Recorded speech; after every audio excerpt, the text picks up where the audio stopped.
नमस्कार। इन खबर में आपका स्वागत है। मैं विद्याशंकर तिवारी हूँ।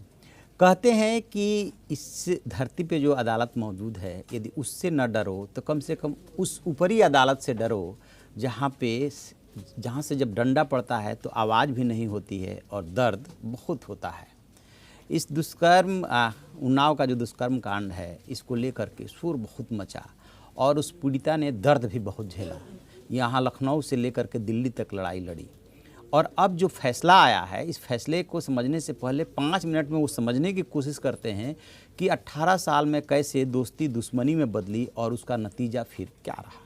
कहते हैं कि माखी गांव के में ये दोनों परिवार का जो घर है वो 50 मीटर की दूरी पे है और दोनों में बहुत ही अच्छा रिश्ता था। 15 साल तक चूँकि माखी का ये विधायक जो हैं प्रधान भी रहे थे, इसलिए इनका गांव में अच्छा दबदबा था। ये संपन्न परिवार था और दूसरा परिवार यानी कि पीड़िता का परिवार गरीब परिवार था, लेकिन दोनों के रिश्ते बहुत अच्छे थे। जब पहली बार ये विधायक बने तो जो है दोनों के बीच में दूरियां बढ़ने लगी, क्योंकि ये पीड़िता का परिवार की ये अपेक्षा थी कि जिस तरीके से हमने आपके चुनाव में मदद की, मेहनत की, उसका नतीजा और उसका जो है फेवर कहीं ना कहीं उनको मिलना चाहिए। लेकिन किन्हीं वजहों से दोनों परिवार में बजाय नज़दीकी और होने की दूरी बढ़ने लगी। और फिर क्या हुआ आगे चल करके कि जो पीड़िता के ताऊ हैं वो प्रधान का चुनाव लड़ गए थे और इधर से जो कुलदीप सिंह सेंगर हैं, इनके परिवार से भी जब इन्होंने अपनी प्रधानी की गद्दी छोड़ी तो अपने ही परिवार से जो है प्रधानी का चुनाव लड़ा दिया। वहाँ पे दोनों की दूरी बढ़ने लगी। हालांकि वो पर्चा खारिज करा दिए थे, लेकिन बाद में फिर से पीड़ित परिवार नहीं माना और दूसरे परिवार के दूसरे सदस्य को चुनाव मैदान में उतार दिया। फिर जो है दोनों में लड़ाई झगड़ा हुआ। अल्टीमेटली वो चुनाव तो हार गया पीड़िता का परिवार, लेकिन दुश्मनी बढ़ती चली गई। अब जब दोस्ती अच्छी होती है तो जब दो दोस्तों में दोस्ती के बाद दुश्मनी शुरू होती है तो दुश्मनी भी वैसी ही होती है। क्योंकि एक दूसरे के लूप होल्स, कमियां, कमजोरियां सब कुछ जानते थे, इसलिए पीड़िता के परिवार ने भी ठान लिया कि हम आपको नहीं छोड़ेंगे। इसी दौरान जो है पीड़िता के ताऊ की हत्या कर दी गई। पहला घटनाक्रम हुआ। उसके बाद क्या होता है कि पीड़िता के चाचा के ऊपर झूठा मुकदमा दर्ज करा करके उसमें 10 साल की सज़ा हो गई, जिसको लेकर कभी भी वो जेल में है। 2 घटनाक्रम हो गए। और फिर जब पीड़िता वाला मसला उठा तो उसी दौरान उसके पिता की गिरफ्तारी होती है और वो पुलिस हिरासत में ही उसकी मौत हो जाती है।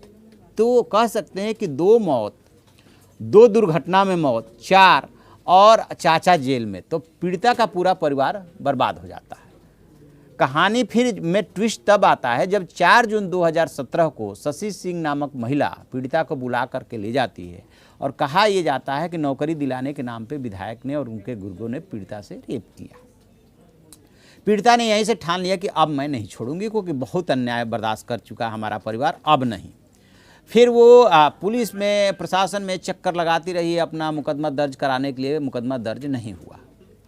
फिर 156(3) में अदालत में चली गई कि उसके साथ ये हादसा हुआ, लिहाजा मामला दर्ज किया जाए। 156(3) में फिर मामला दर्ज होता है, लेकिन कार्रवाई नहीं हुई, क्योंकि पुलिस जो थी विधायक जो है कुलदीप सेंगर और उसके भाई अतुल सेंगर के दबाव में थी। कहते हैं कि अतुल सेंगर ने 2003 में, चूँकि वहाँ के जो एक डीवाईएसपी थे उनको गोली मार दी थी। उसके बाद से इलाके में इतना दबदबा था कि जब सीओ को गोली मार करके उसका कुछ नहीं हुआ तो और कोई क्या बिगाड़ लेगा। फिर अप्रैल 2018 में ये मामला तब सुर्खियों में आया जब पीड़िता और उसका परिवार मुख्यमंत्री योगी आदित्यनाथ के आवास के बाहर आत्मदाह करने के लिए पहुंच गया। वहां से मामले ने तूल पकड़ा तो मामला ट्रांसफ़र कर दिया गया, जो जांच हो रही थी। और इसी बीच में उसके पिता की मौत हो जाती है। लिहाजा पुलिस अब एकदम रक्षात्मक मूड में आ गई, बचाव के मुद्रा में आ गई और योगी सरकार भी हिल गई, क्योंकि कुलदीप सेंगर से मुख्यमंत्री योगी की नज़दीकियाँ मानी जा रही थी और इसको लेकर के विपक्ष वार करने लगा।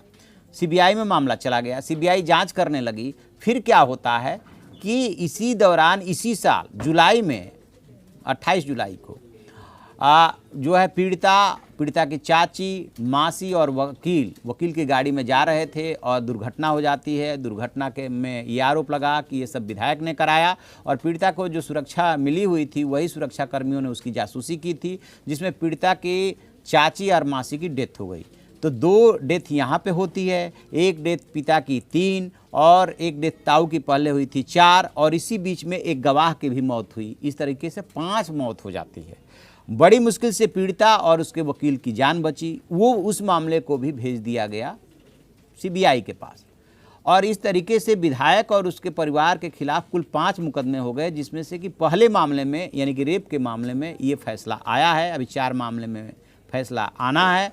और ये कहानी जो है शुरू होकर के दोस्ती से शुरू होकर के दुश्मनी में कैसे तब्दील हुई, कैसे माखी गांव के प्रधानी से पूरा चुनाव और उसमें दुश्मनी कहानी बनती है और अंत में आकर के यहाँ पे ख़त्म होती है कि विधायक को उम्र कैद, 25 लाख का जुर्माना, 1 महीने में जुर्माना देने का आदेश, नहीं देने पे फिर उसकी वसूली की कार्रवाई प्रदेश सरकार को करनी है। इस तरीके से रिलीफ दिया है निचली अदालत ने। स्वाभाविक सी बात है कि हर दोषी के पास ये अधिकार होता है कि वो इस मामले की अपील करे। ये हाई कोर्ट में अपील कर सकते हैं, अपील में जा सकते हैं। वहाँ से क्या फाइनल फैसला होगा वो देखने वाली बात होगी। जा तो ये सुप्रीम कोर्ट तक सकते हैं, लेकिन अभी जो है उम्र कैद की सज़ा होते ही उनकी विधायकी चली गई। और दुर्घटना के बाद यानी कि जिस जुलाई में जिस दुर्घटना का मैं जिक्र कर रहा था उसके बाद बीजेपी ने इनको बीजेपी ने सदस्यता खत्म कर दी थी, यानी कि पार्टी से निकाल दिया था। लेकिन विधायकी बची हुई थी, वो विधायकी जो है उम्र कैद की सज़ा के साथ ही खत्म हो गई। तो अभी एक मामला है, देखते हैं आगे उन 4 मामलों में क्या होता है। तो आप ऐसी खबरों के लिए देखते रहिए हमारा डिजिटल चैनल इन खबर। Thank you. इन खबर चैनल को सब्सक्राइब करें और बेल आइकन दबाना ना भूलें।